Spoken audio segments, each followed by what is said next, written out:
Praise the lord. హల్లెలూయా. దేవుని నామానికి స్తోత్రాలు. మీ అందరికీ నా వందనాలు తెలియజేస్తాను. ఈ దినం కొరకు పరిశుద్ధాత్మ దేవుడు సిద్ధపరిచినటువంటి మాటలు ప్రియ సహోదరి సహోదరుడా, ఈ దినం అయితే పరిశుద్ధాత్మ దేవుడు ఈ యొక్క సిచ్యువేషన్ని నీవు ఉన్నప్పుడు లేదా నీవు ఎదుర్కొన్నప్పుడు నీ రియాక్షన్ ఏంటి అని చెప్పి దేవుడు అడుగుతున్నారు.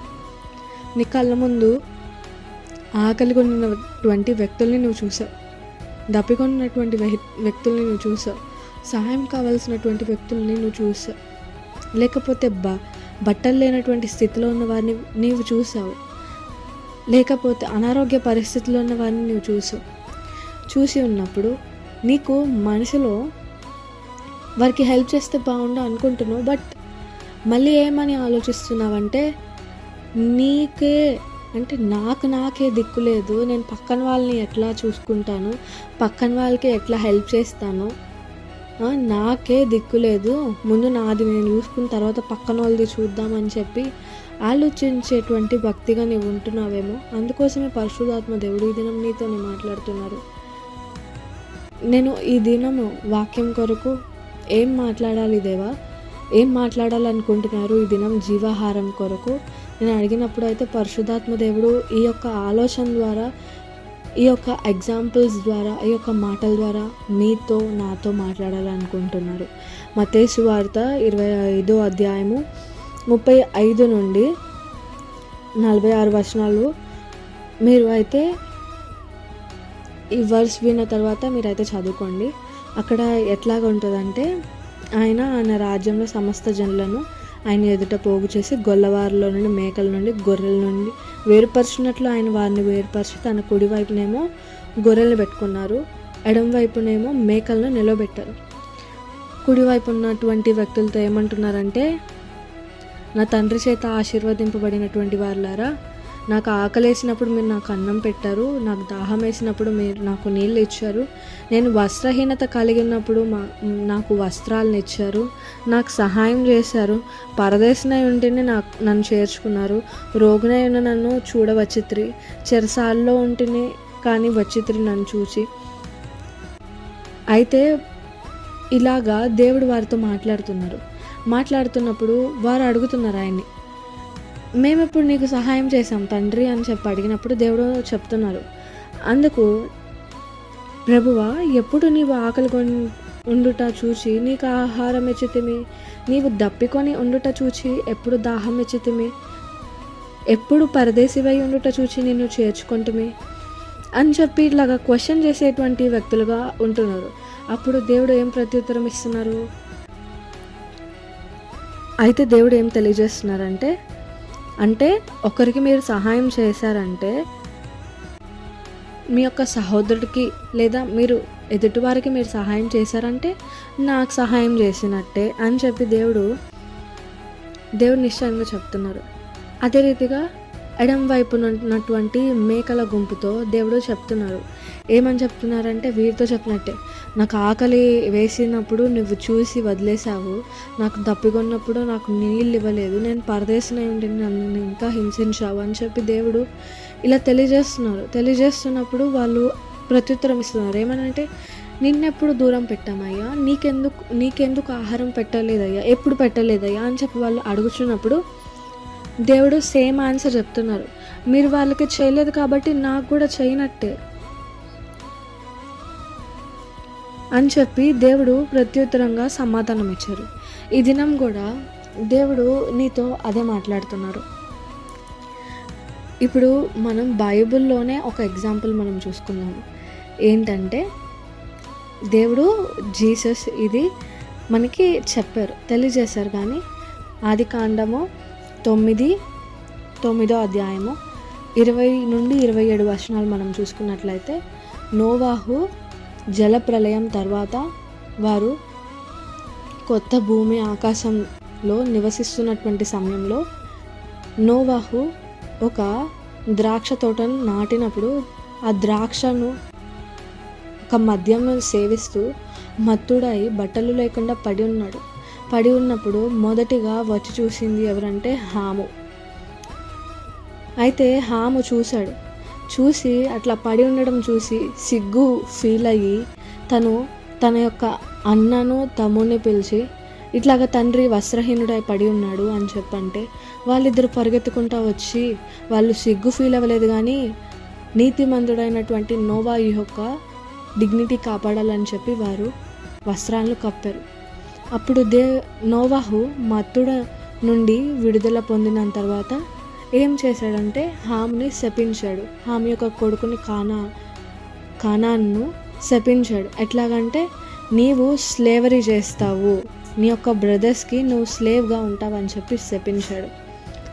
మిగిలినటువంటి తన యొక్క వస్త్రంతో కప్పినటువంటి షేము యాపేతునేమో నోవాహు బ్లెస్ చేసినట్టు మనం చూస్తాము. ఆ బ్లెస్ చేసినటువంటి షేమ్ సంతతిలో నుండి మన యేసుప్రభుల వారు భూమి మీదకి వచ్చారు. అదే రీతిగా దేవుడు ఈ దినం నీతో మాట్లాడుతున్నారు. నీ కళ్ళ ముందు ఈ యొక్క లోకంలో నీవు ఇంట్లో ఉన్నప్పుడు కానీ లేకపోతే బయటికి పని మీద వెళ్ళినప్పుడు కానీ నీ కళ్ళ ముందు చాలా సిచ్యువేషన్స్ జరుగుతూ ఉంటాయి. యాక్సిడెంట్స్ అయిపోయి ఉంటాయి, లేకపోతే అనారోగ్యంతో బాధపడుతూ డబ్బులు లేక అలానే పడిపోయినటువంటి స్థితిలో ఉంటారు, ఆకలి లేక ఎండిపోయినటువంటి స్థితిలో పడిపోయినటువంటి వ్యక్తులు ఉంటారు, వ్యాధిగా ఉన్నా కానీ డబ్బులు లేక చూపించుకోలేనటువంటి పరిస్థితుల్లో ఉంటారు. లేకపోతే సరే రోడ్డు మీద వరకు వదిలేయండి, అది ఎక్స్టర్నల్గా చూసుకోండి.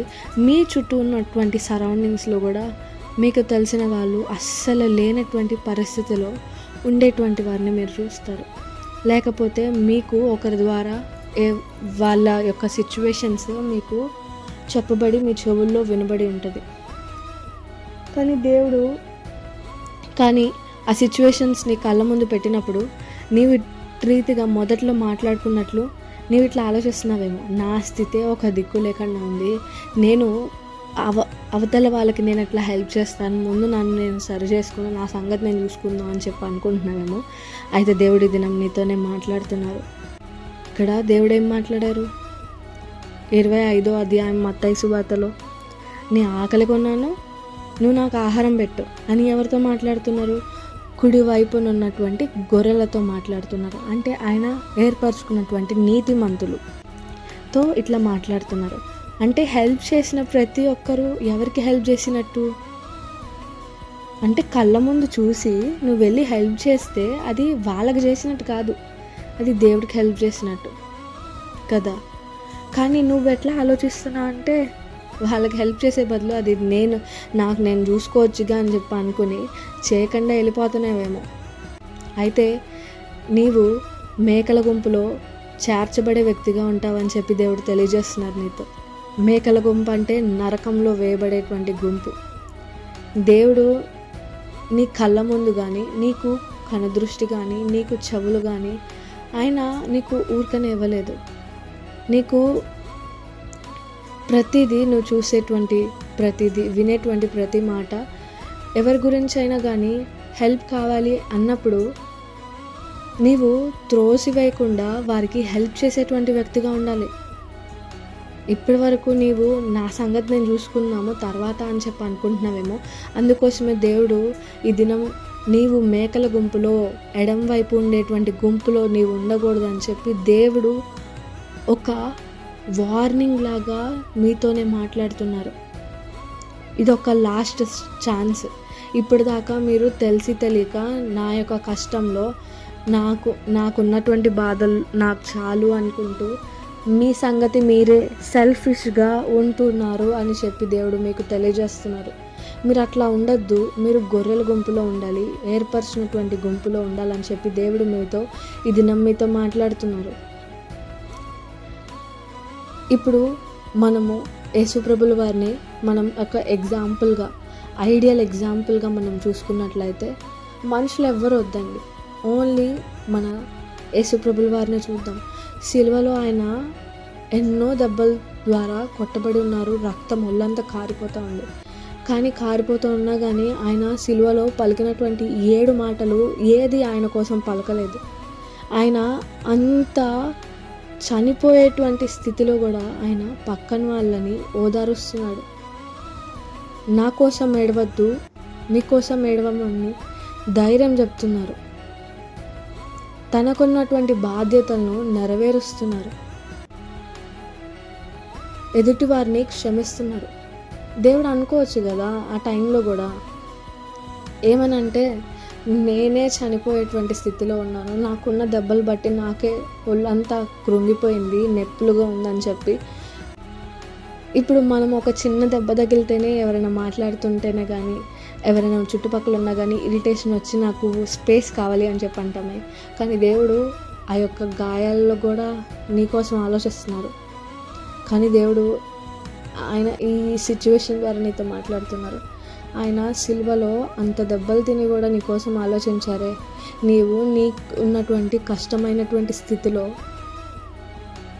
ఎదుటివారికి సహాయం నువ్వెందుకు చేసేటువంటి వ్యక్తిగా లేవు? ఇప్పుడు సహాయం చేసే వ్యక్తిగా నీవు ఉంటే నీకు ఉండేటువంటి బెనిఫిట్ ఏంటో నీకు అర్థం కావట్లేదు. ఇప్పుడు షేము హామును చూస్తే వాళ్ళు ఇమీడియట్ యాక్షన్ తీసుకుని హెల్ప్ చేసినప్పుడు, వారి తండ్రి యొక్క బట్టలను వంటిని కప్పినప్పుడు వారు బ్లెస్సింగ్ పొందుకున్నారు. హాము చూశాడు కానీ చేయలేదు. అంటే నీవు కూడా హాములా ఉన్నావేమో, చూస్తున్నావు కానీ హెల్ప్ చేయట్లేదు. అలా ఉంటే శపించబడతావు. నువ్వు ఇమీడియట్ యాక్షన్ తీసుకుని హెల్ప్ చేసేటువంటి వ్యక్తిగా ఉంటే నీవు బ్లెస్ చేయబడతావు. నిత్య రాజ్యంలో కుడివైపున గొర్రెల గుంపులో ఉండేటువంటి వ్యక్తిగా ఉంటావని చెప్పి దేవుడు తెలియజేస్తున్నారు. లేదు అనుకుంటే మేకల గుంపులో, నరకాగ్నిలో పడివేసేటువంటి గుంపులో ఉంటావని చెప్పి దేవుడు తెలియజేస్తున్నారు. ఈ దినం నుండి అయినా కానీ దేవుడు మీతో చెప్పేది ఒకటే. నీ కళ్ళ ముందు ఏ సిచ్యువేషన్ జరిగినా కానీ నీకు సహాయం చేసేటువంటి సిచ్యువేషన్ లేదు, నీ దగ్గర డబ్బులు ఇచ్చేటువంటి స్థితి లేదు. ఓకే, మాట సహాయం చేస్తున్నావు, నీకు కుదిరినటువంటి వీలుని బట్టి నువ్వు వెళ్ళి పలకరిస్తున్నావు, అంతా చేస్తున్నావు, it's all good, okay. But నీకు అసలు హెల్తే బాగాలేదు, నువ్వు కదలలేనటువంటి స్థితిలో ఉన్నావు, లేకపోతే డబ్బులు ఇవ్వలేనటువంటి స్థితిలో ఉన్నావా? వారి కోసం నువ్వు ఎందుకు ప్రార్థన చేయలేకపోతున్నావు? దేవుడు నీ యొక్క సహాయాన్ని కాదు, నీ యొక్క ప్రేయర్ని కూడా కౌంట్ చేస్తావు. నువ్వు సహాయం చేయలేనటువంటి స్థితిలో ఉన్నావా? అన్నీ ఎరిగినటువంటి దేవుడు నీకు అస్సలు లేని స్థితిని కూడా ఎరిగింటారు కదా. కానీ ఆ లేని స్థితిలో నీవు వాళ్ళ కోసం చేసేటువంటి ప్రార్థన, ఆ శక్తిని దేవుడు చూస్తారు. ఈ దినం నుండి అయినా కానీ నీవు చేసేటువంటి క్రియలు నీకు రియాక్షన్స్, కాన్సిక్వెన్సెస్ ఏం తీసుకొస్తున్నాయో నీకు అర్థం కావట్లేదు. అందుకోసమే దేవుడు ఈ దినం మాట్లాడుతున్నారు. నా సంగతి నేను చూసుకుంటే చాలు, పక్కన వాళ్ళది ఎందుకు, ముందు నాది చూసుకోవాలి అని చెప్పి అనుకుంటున్నావు కదా. దానికి కాన్సిక్వెన్సెస్ నువ్వు తర్వాత ఫేస్ చేయాల్సి వస్తుంది. అది నీకు తెలియట్లేదు. అందుకోసమే దేవుడు ఈ దినం మాట్లాడారు. ఈ దినం నుండి అయినా కానీ ఈ యొక్క మాటల ద్వారా నీ యొక్క హృదయానికి తీసుకొని ఇట్లాగా చెప్పిన రీతిగా, మాట్లాడిన రీతిగా ఫాలో అయ్యి బ్లెస్డ్ పీపుల్ లాగా గొర్రెల గుంపులో, కుడివైపు ఉండేటువంటి గొర్రెల గుంపులో, నిత్య రాజ్యంలో నీతిమంతుల గుంపులో ఉండాలని కోరుకుంటూ అట్టి కృప దేవుడు మీకు దయచేయును గాక. ఆమేన్.